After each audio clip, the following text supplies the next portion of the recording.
ಈ ಸರ್ಕಾರ ಈಗ ಭೂಸ್ವಾಧೀನ ಪಡಿಸ್ಕೊಳ್ತಾ ಇದೆ. ಅದ್ರ ಬಗ್ಗೆ ನಿಮ್ಮ ಅಭಿಪ್ರಾಯ ಏನು? ರೈತರಿಗೆ ಅನುಕೂಲ ಆಗ್ತದೋ ಅನಾನುಕೂಲ ಆಗ್ತದೋ ಅದ್ರ ಬಗ್ಗೆ ಹೇಳಿ. ಅಭಿವೃದ್ಧಿಯ ಹೆಸರಿನಲ್ಲಿ ಇವತ್ತು ರೈತರ ಭೂಮಿಯ ದರೋಡೆ ಆಗ್ತಾ ಇದೆ.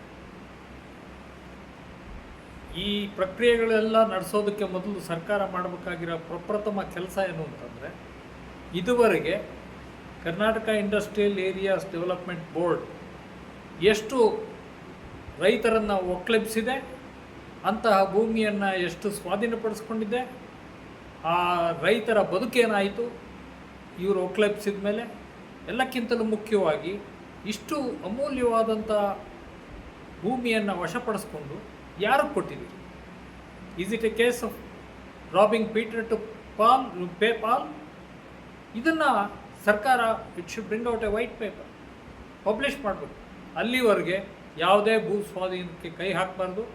ಸಮಗ್ರ ಮಾಹಿತಿಯನ್ನು ಜನತೆ ಮುಂದಿಟ್ಟು ಅದ್ರ ಬಗ್ಗೆ ವಿವರವಾದಂಥ ಒಂದು ಅಧ್ಯಯನ ಮಾಡಿ ಆನಂತರ ಮುಂದಿನ ಕ್ರಮ ಜರುಗಿಸ್ಬೇಕು. ಈಗ ಏನಾಗಿದೆ, ಅಭಿವೃದ್ಧಿ ಕೂಡಲೇ ರೈತರನ್ನು ಒಕ್ಕಲೆಬ್ಬಿಸುವಂಥ, ರೈಲು ಇರ್ಬೋದು, ಅದು ಹೈವೇ ಇರ್ಬೋದು, ರಸ್ತೆಗಿರ್ಬೋದು, ಅಥವಾ ಕಾರ್ಖಾನೆಗಳಿಗೆ ಜಾಗ ಕೊಡೋ ವಿಚಾರ ರೈತರನ್ನ ಗುರಿ ಆಗಬೇಕೆ.